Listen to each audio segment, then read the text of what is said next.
اعوذ باللہ من الشیطان الرجیم بسم اللہ الرحمن الرحیم۔ خدائے برتر اور بزرگ کا یہ شکر احسان ہے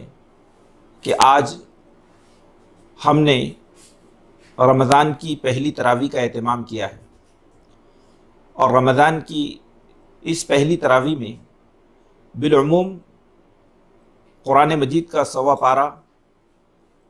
نماز میں تلاوت کیا جاتا ہے۔ قرآن مجید کے جو حقوق امت مسلمہ پر ہیں، ان میں پہلا حق یہ ہے کہ قرآن کی تلاوت کی جائے، اور دوسرا حق یہ ہے کہ قرآن مجید کو سمجھا جائے، اور تیسرا حق یہ ہے کہ قرآن مجید پر عمل کیا جائے، اور چوتھا حق یہ ہے کہ اس کی تعلیم و تبلیغ کی جائے۔ تو ہم نے قرآن مجید کی جو سماعت کی ہے، تو گویا کہ ہم نے قرآن کا ایک حق ادا کیا۔ اب ہم اس کے دوسرے حق کی طرف متوجہ ہو رہے ہیں کہ قرآن کے جس حصے کو ہم نے نماز تراویح میں آج پڑھنے کی سعادت اور شرف حاصل کیا ہے، اللہ کے اس بزرگ و برتر کلام کی آج ہم مختصر سی تشریح یا اس کا خلاصہ سمجھنے کی کوشش کریں گے۔ بزرگان محترم اور دوستو، قرآن مجید کی جو لوحی ترتیب ہے، اس کے اعتبار سے قرآن کی پہلی سورت سورۃ الفاتحہ ہے، اور سورۃ الفاتحہ یہ قرآن مجید کا حسن اور اس کا جمال ہے، اس کی روح اور اس کے کلام کا خلاصہ ہے۔ اللہ رب العالمین نے مکمل جس سورت کو سب سے پہلے نازل فرمایا، تو علماء تفسیر یہ لکھتے ہیں کہ سورہ فاتحہ قرآن کی اولین مکمل طور پر نازل ہونے والی صورتوں میں سے ہیں، یہ قرآن کی ابتدائی صورتوں میں سے بھی ہیں۔ قرآن مجید کی یہ ایک عظیم صورت ہے جس میں قرآن مجید کے تمام مضامین کا خلاصہ اور اس کی سمری سورہ فاتحہ میں بیان کر دی گئی ہے۔ سورہ فاتحہ ہماری نمازوں کا ایک اہم حصہ ہے۔ نبی پاک صلی اللہ علیہ وسلم کے الفاظ مبارک میں کہ لا صلاۃ الا بفاتحۃ الکتاب، کہ نماز کا کوئی تصور ہی نہیں ہے سورہ فاتحہ کے بغیر۔ تو آج ہم نے قرآن مجید کے 100واں پارے کا اس کی جو سماعت کی ہے، تو اس میں سورہ فاتحہ کے تعلق سے بنیادی بات کی ہے کہ سورہ فاتحہ یہ ایک سورۃ العہد ہے، یعنی بندے اور خدا کے درمیان یہ عہد ہے۔ عہد اس بنیاد پر ہے کہ ایک بندہ اپنے رب کے حضور شکر و سپاس کے جذبات پیش کرتا ہے، اس کی عظمت اور اس کی توحید کا اعتراف کرتا ہے، اور اللہ رب العالمین سے یہ عہد کرتا ہے کہ میں تیرے سوا کسی کی بندگی نہیں کروں گا اور تجھی سے مدد مانگوں گا۔ اور یہ عہد بھی بندہ کرتا ہے کہ میں صراط مستقیم پر چلوں گا، ان لوگوں کے راستوں پر جو لوگ زمین میں تیرے انعام اور تیرے اکرام کے مستحق قرار پائے۔ اس سورت کا جو پہلا لفظ ہے الحمد، یہ حمد کے جو لغوی معنی ہے، تو اس میں خوبیوں اور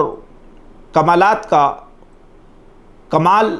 یعنی خوبیاں اور کمالات اپنے مکمل درجے میں پائی جاتی ہیں، اس کا اعتراف اس میں ہے، اور اس میں جو غالب پہلو ہے وہ شکر الہی کا ہے۔ اور دین اسلام کی جو اصل روح ہے وہ دراصل شکر ہے۔ تو سورہ فاتحہ اس کا نقطہ آغاز شکر سے ہے،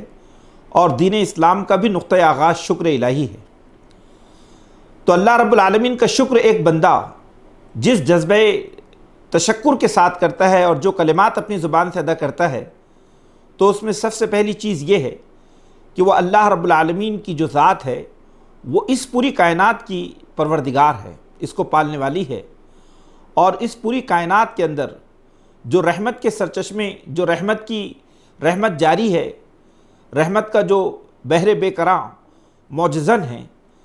یہ اللہ رب العالمین کی ذات ہے۔ اور اللہ کی ذات وہ ہے کہ جس نے حساب کا دن، جزا و سزا کا دن متعین فرمایا ہے، کہ اس کائنات کو بے مقصد اور بے مصرف پیدا نہیں کیا گیا۔ انسان اس زمین پر بے لگام اور انسان اس زمین پر حساب و کتاب سے آزاد مخلوق نہیں ہے، بلکہ اللہ کی ان بے شمار نعمتوں کا حساب ایک دن ہوگا، اور وہ دن خدا کی عدالت کا دن ہوگا، اور اس دن انسان کی زندگی کا ایک ایک ذرہ خدا کی عدالت میں تولا جائے گا۔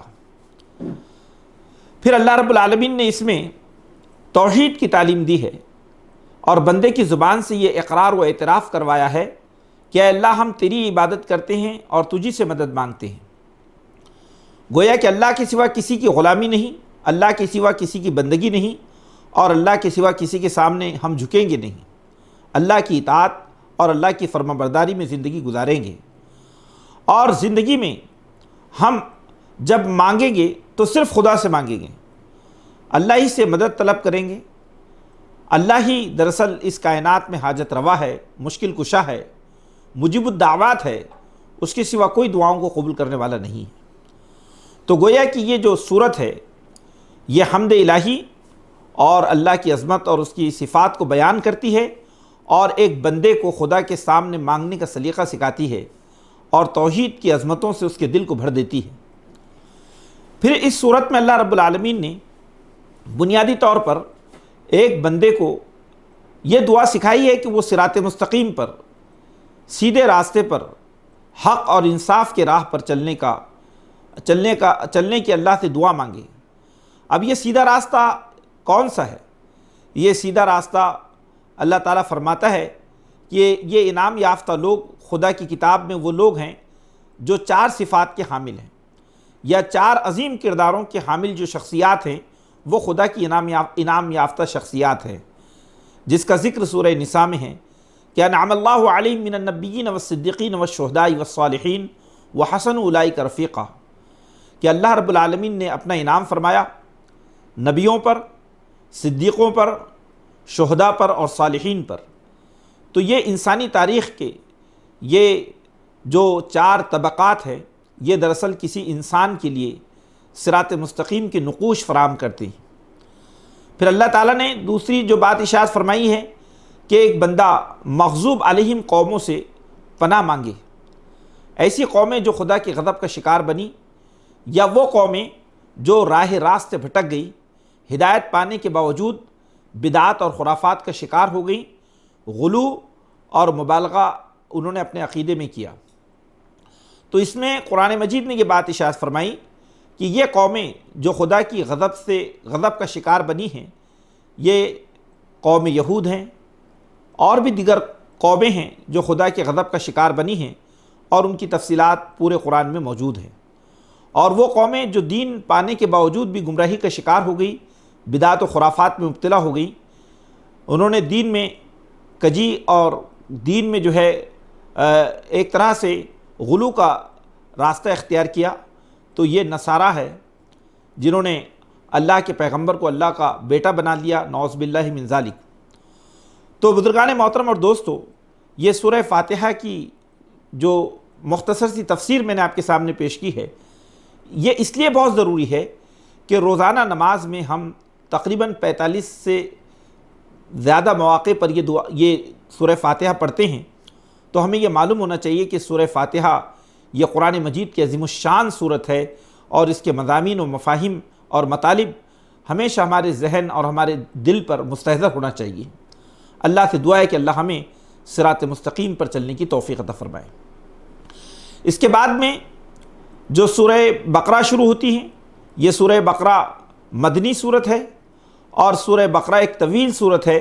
جو تقریباً 2.5 پاروں پر مشتمل ہے۔ تو ہم سورہ بقرہ کے تقریباً نصف حصہ کو بہت اختصار کے ساتھ اس کے خلاصے کو پیش کریں گے۔ سورہ بقرہ کے اندر سب سے پہلی جو چیز ہے وہ ہے ایمانیات پر منحصر۔ اللہ تعالیٰ نے یہ بات سورہ بقرہ میں ارشاد فرمائی ہے کہ ذالک الکتاب لا ریب فیہ ھدی للمتقین، یہ وہ بلند مرتبہ کتاب ہے جس میں کوئی شک نہیں ہے، اور یہ ہدایت ہے ان لوگوں کے لیے جو متقی ہیں، اللہ سے ڈرنے والے ہیں۔ اور پھر متقی لوگوں کی اللہ تعالیٰ نے صفات بیان فرمائی ہے کہ جو غیب پر ایمان لاتے ہیں، جو نماز قائم کرتے ہیں، جو اللہ کے دیے ہوئے رزق میں سے خرچ کرتے ہیں، جو اللہ کی سابق میں نازل شدہ کتابوں پر ایمان رکھتے ہیں، جو قرآن مجید پر ایمان رکھتے ہیں، تو اللہ یہ فرماتا ہے کہ یہی وہ لوگ ہیں کہ جو ہدایت پر ہیں اور فلاح یاب ہونے والے ہیں۔ یعنی گویا کہ اللہ تعالیٰ نے ہدایت کی جو سند ہے ان لوگوں کو عطا فرمائی ہے کہ جو ایمان کے جوہر سے آراستہ ہے، ایمان جن کے دلوں میں جاگزی ہیں۔ تو ایمان اور یقین یہ انسان کی فلاح اور کامرانی کا سب سے بڑا سبب اور اس کی سنگ بنیاد ہے۔ پھر اس کے بعد میں اللہ تعالیٰ نے جو کفر کرنے والے لوگ ہیں ان کی تفصیلات بیان کی ہیں کہ جو اللہ کی کتاب کو سننے کے باوجود بھی انحراف اور کجروی اختیار کرتے ہیں، تو اللہ تعالیٰ ان کے دلوں پر مہر لگا دیتا ہے، ان کی آنکھوں پہ پردہ پڑ جاتا ہے، ان کی سماعتوں پر پردہ پڑ جاتا ہے، اور وہ خدا کی جانب سے ایک بڑے عذاب کا شکار ہونے والے ہیں۔ پھر ایک تیسری اور بھی انسانوں کی قسم ہے، ایک تو وہ ہیں جو کفار ہیں، دوسرے وہ ہیں جو اہل ایمان ہیں، اور ایک ان دونوں کے درمیان کی قسم ہے کہ جو بظاہر ایمان والے ہیں لیکن ایمان ان کے دلوں کا حصہ نہیں بن سکا، بلکہ ان کے زبان کی نوک پر رہ گیا اور ان کے دل و دماغ میں ایمان اور یقین داخل نہیں ہو سکا۔ تو اللہ یہ فرماتا ہے کہ یہ جو مومن ہیں یہ دراصل نفاق کے لباس، یہ نفاق جو ہے ان کے اندر پیدا ہو گیا ہے۔ اللہ تعالیٰ نے سورہ بقرہ کے دوسرے رکوع میں ارشاد فرمایا کہ من الناس من یقول آمنا باللہ وبالیوم الآخر وما ہم بمؤمنین۔ کیا ہے پیغمبر، بہت سے لوگ ایسے بھی ہیں کہ جو یہ کہتے ہیں کہ ہم اللہ اور اس کے رسول پر ایمان لائے، آخرت کے دین پر ایمان لائے، حالانکہ وہ مومن نہیں ہیں۔ یخادعون اللہ والذین آمنوا، بلکہ یہ لوگ دھوکہ دیتے ہیں اللہ کو اور ایمان والوں کو۔ تو یہاں قرآن مجید نے یہ منافقین کی تصویر پیش کی ہے۔ یہ نفاق کا جو جرثومہ ہے یا نفاق کی جو بیماری ہے، یہ انسان کی سب سے بڑی بدنصیبی اور اس کی بدبختی ہے کہ وہ اللہ کے ایمان کو پانے کے باوجود بھی، اللہ کی ہدایت کو پانے کے باوجود بھی وہ اس کی روشنی سے جو ہے فیضیاب نہ ہو سکے۔ پھر اس کے بعد میں اللہ رب العالمین نے دنیا کے سارے انسانوں کو اللہ کی عبادت کی طرف متوجہ کیا ہے۔ یا ایھا الناس اعبدوا ربکم الذی خلقکم، کیا ہے لوگو، جو اے انسانوں تم اپنے اس رب کی بندگی کرو جس نے تم کو پیدا کیا ہے۔ اور تفصیل کے ساتھ میں اللہ رب العالمین نے اپنی ذات کی صفات کا ذکر فرمایا کہ کتنی کریم اور کتنی رحیم اور شفیق وہ ذات ہے۔ پھر اس کے بعد سورہ بقرہ کے تیسرے رکوع میں اللہ تعالیٰ نے حضرت آدم کی تخلیق کے واقعے کو بیان فرمایا ہے، اور اس طرح گویا کہ انسان کو اس کی تاریخ کے ابتدا کی طرف لے گیا اور یہ بتایا کہ انسان وہ اپنے جو ہے مقصد وجود کے اعتبار سے انسان کتنی جو ہے جلیل القدر مخلوق ہیں، کہ اللہ نے انسان کو مٹی سے پیدا کیا اور انسان کو اللہ تعالیٰ نے علم سکھایا۔ گویا اللہ جو ہے انسانوں کا معلم اول ہے، اور اللہ تعالیٰ نے انسان کو علم دینے کے بعد فرشتوں کے سامنے پیش کیا، اور فرشتوں نے انسان کی اکتساب علم کی صلاحیت اور اس کی یہ غیر معمولی جو ہے خوبیوں کو دیکھنے کے بعد فرشتوں نے بھی اس کا اعتراف کیا۔ اور اس کے بعد میں جب اللہ نے شیطان کو اور فرشتوں سے یہ کہا کہ وہ آدم کے سامنے سجدہ کریں، تو تمام فرشتے سجدہ ریز ہو گئے، لیکن ابلیس نے سجدہ کرنے سے انکار کر دیا۔ اور اس کے انکار کی بنیاد کیا تھی؟ اس کے انکار کی بنیاد استکبار تھی، کبر تھی۔ اس نے اپنے آپ کو بڑا جانا، اس نے یہ سوچا کہ میں آگ سے پیدا ہوا ہوں اور یہ آدم مٹی سے پیدا ہوا، تو میں بڑا ہوں، میں کیسے آدم کے سامنے جھک سکتا ہوں۔ تو یہاں قرآن مجید نے دو باتوں کی طرف اشارہ کیا ہے۔ ایک تو یہ کہ انسان روئے زمین پر خدا کا خلیفہ ہے، اور خدا کا خلیفہ ہونے کی وجہ سے انسان کو اگر اللہ کی خلافت کے مقاصد کو پورا کرنا ہے تو اسے علم سے آگاہ ہونا چاہیے، علم سے آراستہ ہونا چاہیے، اور یہ جو علم ہے یہ اللہ کی جانب سے وحی الہی کی شکل میں نازل ہوتا رہا ہے۔ اور دوسری بات یہ ہے کہ شیطان نے حضرت آدم کو جو سجدہ نہیں کیا، تو شیطان اس طرح سے خدا کی بارگاہ سے مردود قرار پایا۔ اللہ تعالیٰ نے اس کو رجیم بنا دیا، اللہ نے اسے سنسار کر دیا اور اس کو جو ہے اللہ نے اپنی رحمتوں سے دور کر دیا۔ لیکن شیطان نے اللہ سے یہ جو ہے اللہ تعالیٰ کے سامنے یہ بات رکھی کہ مجھے انسان کو بہکانے کا موقع دے، اور نتیجے میں اس کو وہ موقع حاصل ہوا، اور شیطان روز اول سے انسان کی گمراہی اور انسان کی جو ہے اس کو صراط مستقیم سے بھٹکانے کا کام کر رہا ہے۔ لیکن اس موقع پر جو دوسری بات ہے وہ یہ ہے کہ شیطان کے اندر دو بڑی خرابیاں پیدا ہوئی۔ ایک تو یہ کہ اس کے اندر استکبار تھا، اور دوسرے یہ کہ اس کے سامنے جو ہے گناہوں پہ اصرار تھا۔ حضرت آدم علیہ السلام اور حوا علیہ السلام سے بھی ایک غلطی ہوئی کہ انہوں نے اس درخت تک، وہ درخت جہاں اللہ نے ان کو جانے سے جنت میں روکا تھا، اس درخت کے پاس گئے، اس کے پھل کھا لیے، لیکن اس کے بعد انہوں نے اللہ سے مغفرت طلب کی، اور ان کی مغفرت کے نتیجے میں اللہ تعالیٰ نے ان کی مغفرت فرما دی دعائے مغفرت کے نتیجے میں۔ لیکن ابلیس نے اپنے گناہ پر کوئی شرمندگی اور ندامت نہیں کی، بلکہ وہ اپنے گناہ پر مصر رہا۔ تو یہاں پر دراصل شیطان کی جو سب سے بڑی خرابی ہے وہ یہ بیان کی گئی ہے کہ شیطان گناہ کرنے کے باوجود بھی گناہ پہ مصر ہوتا ہے، اور گناہ پر قائم رہتا ہے، اور گناہ کی توجیہ کرتا ہے۔ لیکن آدم سے اگر کوئی گناہ اور غلطی ہو جائے تو آدم کی خوبی یہ ہے کہ وہ اپنے رب کی طرف رجوع کرتا ہے۔ یہی وہ بنیادی فرق ہے جو اولاد آدم اور اولاد شیطان میں ہے۔ پھر اس کے بعد میں اللہ رب العالمین نے قوم یہود کی ذلت اور اس کی پسماندگی اور اس کے زوال کے اسباب بیان کیے ہیں کہ یہ قوم یہود جو تقریباً 2000 سال تک انسانی دنیا میں اللہ رب العالمین کی برگزیدہ امت کی حیثیت سے دنیا میں موجود رہی، لیکن اس قوم نے، یہ قوم خدا کے غضب اور خدا کے عذاب کا شکار کیوں بنی؟ تو اللہ نے اس کے اسباب بیان کیے ہیں۔ اس میں پہلا سبب یہ ہے کہ قوم یہود نے اپنے رب سے اور اپنے رسول سے عہد شکنی کی۔ یہ سب سے بڑی جو ہے قوم یہود کا گناہ تھا۔ اللہ نے جو عہد اس امت سے کیا تھا، اس امت نے اس عہد الہی کو توڑ دیا، اس کا پاس و لحاظ نہیں رکھا۔ اور دوسرے یہ کہ اللہ نے دین کی شکل میں، وحی الہی کی شکل میں جو اس کو نعمت عظمیٰ عطا فرمائی تھی، توریت، اس کی اس نے قدر نہیں کی، بلکہ اس کو پس پش ڈال دیا۔ اور تیسرے یہ کہ وہ اللہ کی آیات کو چھپاتے تھے، اللہ کے علم کو چھپاتے تھے، اور اس علم کو دنیا کے سامنے پیش نہیں کرتے تھے۔ تو قرآن مجید نے ان کی اس عادت خبیثہ کی طرف متوجہ کیا کہ یہ بہت بری عادت تھی کہ وہ حق کو چھپاتے تھے اور حق کو لوگوں کے سامنے بیان نہیں کرتے تھے، بلکہ اس پہ برائی یہ تھی کہ وہ حق کو باطل بنا کر پیش کرتے تھے اور باطل کو حق بنا کر پیش کرتے تھے، اور اللہ کی آیات کی سوداگری کرتے، اللہ کی آیات کی تجارت کرتے، اور یہ کہ وہ جس بات کو لوگوں کے سامنے پیش کرتے ان کا عمل اس کے مخالف ہوتا، گویا وہ قوم قول و عمل کے تضاد کا شکار تھی۔ پھر یہ کہ وہ قوم نماز سے دور تھی، نماز ان کے لیے بہت مشکل عمل تھا، وہ نماز سے دور رہنے والی قوم تھی، اور صبر اور برداشت کا مادہ اس کے اندر بالکل نہیں تھا۔ ایک ایسی قوم کہ جس کو ضبط نفس بالکل حاصل نہ ہو، وہ ایک ایسی قوم بن گئی تھی۔ نتیجہ یہ ہوا کہ ان بلند ایمانی اخلاقیات سے محرومی کے نتیجے میں اللہ نے اس قوم پر فرعون جیسے ظالم بادشاہ کو مسلط کر دیا۔ یہ فرعون ان کی عورتوں کو زندہ رکھتا اور ان کے بچوں کو قتل کر دیتا، اور اس فرعون نے اس پر بے پناہ ظلم ڈھائے۔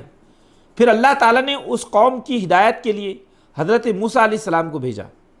موسیٰ علیہ السلام نے اس قوم کو اس کی ذلت اور نکبت سے نکالنے کی، فرعون کے ظلم و ستم سے آزادی دلانے کے لیے بے پناہ کوششیں کی، حضرت موسیٰ علیہ السلام نے، حضرت ہارون علیہ السلام نے۔ لیکن اس قوم کے اندر بڑی خرابیاں یہ تھی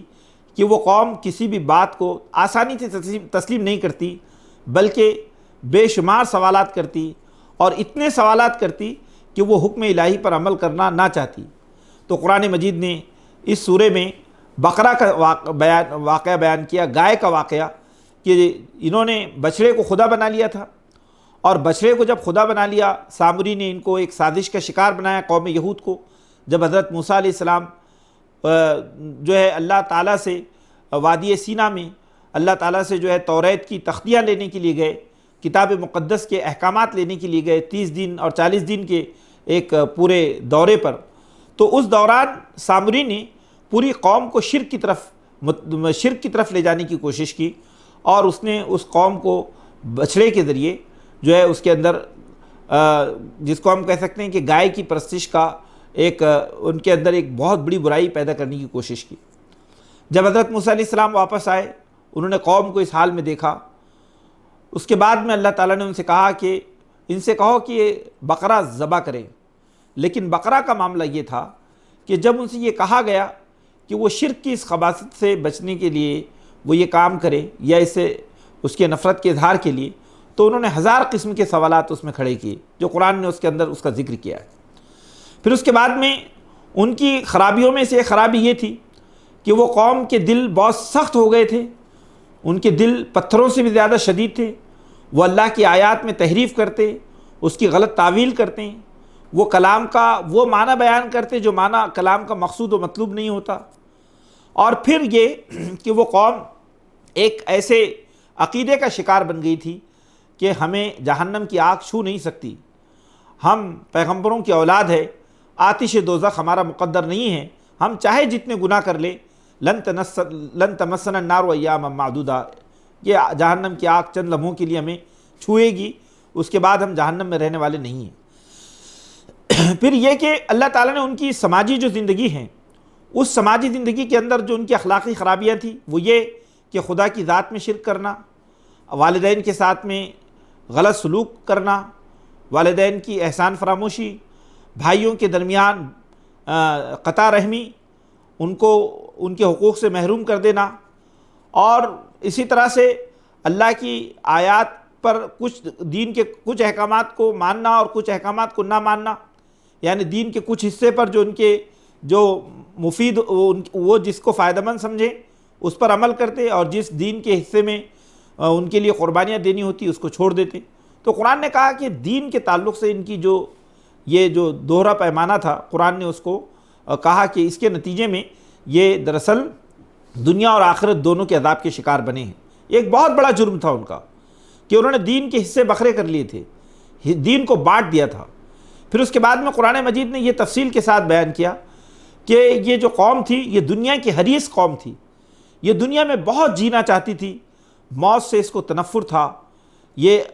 دراصل اس قدر اخلاقی خرابیوں کا شکار تھی کہ یہ چاہتی تھی کہ دنیا جتنا جینا ہے دنیا میں جی لو۔ پھر اس کے بعد میں یہ جادو ٹونے کا شکار ہو گئی، ہاروت اور ماروت کے ذریعے ان کی آزمائش کی گئی، جادو ٹونا سیکھ کر یہ میاں بیوی کے درمیان تفریق کرواتے، خاندانوں کو توڑنے کی کوشش کرتے اور فساد فی الارض مچانے کی کوشش کرتے۔ پھر ان کی اخلاقی خرابیوں میں سے یہ بھی تھی کہ یہ ذو معنی الفاظ کے عادی تھے، یعنی ایسے الفاظ بیان کرتے کہ جس کے 2 معنی بیان کیے جائیں۔ پھر قرآن مجید نے تفصیل کے ساتھ میں یہ بتایا کہ یہ قوم خدا کی مسجدوں کو ڈھا دینے والی قوم تھی، مسجدوں میں اللہ کے ذکر اور حق بات کو بیان کرنے سے روکنے والی قوم تھی، اور اس طرح سے یہ قوم زمین پر خدا کے دین کو جو حق پرست غالب کرنا چاہتے تھے ان کی دشمن تھی۔ قرآن نے کہا من اظلم ممن منع مساجد اللہ ان یذکر فیہا اسمہ وسعی فی خرابہا، کہ اس سے بڑا ظالم کون ہوگا جو اللہ کی مسجدوں میں اللہ کے بیان اور اللہ کے ذکر سے روکے اور اللہ کی مسجدوں کو برباد کرنے کی کوشش کرے۔ پھر اس کے بعد میں اللہ تعالیٰ نے اس قوم کے سامنے اس بات کو پیش کیا کہ دیکھو یہ مشرق و مغرب سب خدا کے ہیں، اللہ اس وسیع و عریض کائنات کے ذرے ذرے کا مالک ہے، تم جو ہے اس خدا کی نافرمانی کر کے کہیں جائے پناہ نہیں اپنا سکتے۔ پھر اس کے بعد میں اللہ تعالیٰ نے تاریخ اسلام کے عظیم الشان پیغمبر سیدنا ابراہیم علیہ السلام کا ذکر فرمایا، اور یہ کہا کہ ابراہیم اللہ کے وہ جلیل القدر پیغمبر ہیں کہ جو اللہ کی آزمائشوں میں پورے اترے، اور جب انہوں نے اللہ کی آزمائشوں میں اپنے آپ کو ثابت قدم رکھا تو اللہ نے یہ کہا کہ ابراہیم ہم تمہیں دنیا کے سارے انسانوں کا امام بنانا چاہتے ہیں۔ اور اس کے بعد میں حضرت ابراہیم علیہ السلام کو خانہ کعبہ کی تعمیر کا حکم دیا گیا، اور خانہ کعبہ کی جو تعمیر ہے یہ دراصل اسلام کے جدید دور کا آغاز ہے۔ یہ خانہ کعبہ کی تعمیر سیدنا ابراہیم اور سیدنا اسماعیل کے مبارک ہاتھوں سے ہوئی، اور خانہ کعبہ کی تعمیر میں ان دنیا کے عظیم دو عظیم پیغمبروں نے اللہ سے جو دعائیں مانگی، وہ دعائیں تاریخ انسانی کا ایک بہت بڑا جو ہے حصہ ہے۔ انہوں نے خانہ کعبہ کی تعمیر کے لیے کے وقت جو دعائیں مانگی، قرآن نے اس کو پوری کیفیت اور پوری جو ہے اس کی منظر کشی کی ہے کہ اذ یرفع ابراہیم القواعد من البیت و اسماعیل، کہ ذرا یاد کرو اس وقت کو جب ابراہیم اور اسماعیل میرے گھر کی دیواریں اٹھا رہے تھے، میرے گھر کی دیواروں کو بلند کر رہے تھے، تو اس وقت وہ اللہ سے دعا مانگ رہے تھے کہ ربنا تقبل منا انک انت السمیع العلیم، اے ہمارے رب ہماری اس کوشش کو قبول فرما لے، تو بڑا قبول فرمانے والا ہے، بڑا رحم فرمانے والا ہے۔ اور وہیں انہوں نے یہ کہا کہ ربنا وجعلنا مسلمین لک، اے ہمارے رب تو ہم دونوں کو، باپ اور بیٹے، ہم دونوں کو تو اپنا سچا مسلمان بندہ بنا، سچا فرمانبردار بندہ بنا۔ وجعلنا من ذریتنا امۃ مسلمۃ لک، اور اے اللہ تو ہماری اولاد سے ایک امت مسلمہ پیدا فرما، اور اس امت مسلمہ میں ایک ایسے پیغمبر کا ظہور فرما جو پیغمبر ان کے سامنے تیری آیات کو پڑھ کر سنائیں، جو ان کی زندگیوں کو پاکیزہ بنائیں، ان کی زندگیوں کا تزکیہ کریں، ان کی زندگیوں کو سنواریں، جو انہیں کتاب و حکمت کی تعلیم دیں۔ اے اللہ تو بڑا عزیز اور بڑا غالب ہے۔ تو ہم دیکھتے ہیں کہ یہ جو خانہ کعبہ کی تعمیر کے وقت دعائیں مانگی گئی، تو ان دعاؤں میں حضرت محمد مصطفیٰ صلی اللہ علیہ وسلم کی آمد کی دعا بھی ہے، اور امت مسلمہ جو ہم ہیں اور قیامت تک رہنے والی امت ہے، امت محمدیہ صلی اللہ علیہ وسلم، اس امت کے لیے دعائیں خانہ کعبہ کی تعمیر کے وقت مانگی گئی۔ اور ہم دیکھتے ہیں کہ اللہ تعالیٰ نے ابراہیم اور اسماعیل علیہ السلام کی ان مبارک دعاؤں کو قبول فرمایا، اور اس کی تعبیر یہ تاریخ انسانی کی نگاہوں کے سامنے موجود ہے۔ پھر اس کے بعد میں اللہ نے یہ بات کہی کہ ابراہیم کا جو طریقہ ہے، اس طریقے سے انحراف وہی لوگ کر سکتے ہیں جو بے وقوف ہوں۔ من یرغب عن ملت ابراہیم الا من صفی نفسہ، کہ ابراہیم کے طریقے سے کون جو ہے اعراض کر سکتا ہے مگر وہی جس نے اپنے آپ کو بے وقوفی میں مبتلا کر لیا ہو۔ ابراہیم اللہ کی جلیل القدر اور برگزیدہ پیغمبر تھے، اور اللہ کے سچے مسلمان اور فرمانبردار بندے تھے۔ پھر اس کے بعد میں اللہ تعالیٰ نے یہ آواز لگائی، صبغۃ اللہ ومن احسن من اللہ صبغہ ونحن لہ عابدون، اللہ کا رنگ اختیار کرو، اور اللہ کے رنگ سے بہتر رنگ کس کا ہو سکتا ہے، اور ہم اسی کے عبادت گزار ہیں۔ سامعین محترم، پہلے پارے کا یہ مختصر خلاصہ یہاں مکمل ہوا، لیکن دوسرے پارے کا جو پاؤ پارا ہے اس کا حصہ کچھ مختصر آپ سماعت فرما لیں کہ دوسرا پارا جو شروع ہوتا ہے سیقول السفہاء من الناس ما ولاھم، تو اس میں اللہ تعالیٰ نے تحویل قبلہ کی طرف اشارہ فرمایا، اور اس میں اللہ تعالیٰ نے امت مسلمہ کے عظیم الشان منصب کی طرف اشارہ فرمایا کہ یہ امت یہود جس نے خدا کی نافرمانیاں کی، پیغمبروں کے ساتھ غلط رویے اختیار کیے، اللہ کی جو مقدس کتابیں تھیں ان کے ساتھ میں ظلم و زیادتی کا رویہ اختیار کیا، اللہ کی شہادت کو چھپایا، تو اللہ نے کہا کہ اب اس امت کو اللہ نے اپنے منصب جلیل سے معزول کر دیا۔ اس امت کو اللہ تعالیٰ نے اب دنیا کے نقشے سے اپنی برگزیدہ امت کی حیثیت سے اس کا مقام ختم کر دیا، اور ان کی جگہ پر اللہ نے قیامت تک کے لیے امت مسلمہ، امت محمدی صلی اللہ علیہ وسلم کو قیامت تک کے لیے برپا فرمایا۔ کیا کہا قرآن نے؟ وَكَذَلِكَ جَعَلْنَاكُمْ أُمَّةً وَسَطًا لِتَكُونُوا شُهَدَاءَ عَلَى النَّاسِ وَيَكُونَ الرَّسُولُ عَلَيْكُمْ شَهِيدًا۔ اے لوگو، اسی طرح اب ہم نے قوم یہود کے بعد تمہیں انسانی دنیا میں اپنی بہترین امت بنایا ہے، ایک ایسی امت جو راہ اعتدال پر قائم ہیں، راہ توازن پر باقی ہیں، جو زمین میں عدل اور انصاف کی نگہبان ہیں۔ یہ وہ امت ہے کہ جو امت دنیا کے سامنے دین حق کی گواہ ہیں، اور رسول نے ان کے سامنے دین حق کی گواہی دی ہے۔ تو گویا کہ اللہ تعالیٰ نے امت مسلمہ کو اب قیامت تک کے لیے امت شہادت کے طور پر، کہ جو انسانی دنیا کے سامنے پیغمبروں کی جو تعلیمات ہے اس کی شاہد امت کے حیثیت سے اپنا کام انجام دے گی۔ پھر اس کے بعد میں اللہ تعالیٰ نے تحویل قبلہ کا حکم دیا کہ یہ جو قبلہ ہے جو بیت المقدس کی طرف تھا، اب وہ قبلہ خانہ کعبہ ہوگا۔ یہ خانہ کعبہ کی طرف لوگ متوجہ ہوئے۔ اللہ تعالیٰ نے کہا کہ اب جہاں بھی تم کرۂ زمین پر ہو تو تمہارا رخ خانہ کعبہ کی طرف ہو، گویا کہ یہ کعبہ اب عالم اسلام کا مرکز ہوگا، اور یہاں سے پوری انسانی دنیا کو ہدایت نصیب ہوگی، یہ ہدایت کا سرچشمہ ہوگا۔ پھر اس کے بعد میں اللہ تعالیٰ نے امت مسلمہ کو دو عظیم چیزوں سے آراستہ ہونے کا حکم دیا کہ یا ایھا الذین آمنوا استعینوا بالصبر والصلاۃ، کہ اے لوگو جو ایمان لائے ہو صبر اور نماز سے مدد حاصل کرو، ان اللہ مع الصابرین، بے شک اللہ صبر کرنے والوں کے ساتھ ہے۔ پھر اللہ نے یہ بات کہی کہ تم جس شہادت حق کے منصب جلیل پر فائز ہو تو تمہیں ضرور آزمایا جائے گا، خوف و خطر میں، دہشت میں، رعب میں، مصیبتوں میں، فاقوں میں اور جان و مال کے نقصانات میں اللہ تعالیٰ تم کو مبتلا کرے گا، تمہاری آزمائش ہوگی۔ لیکن جو لوگ ان آزمائشوں میں صبر و استقامت کا مظاہرہ کریں گے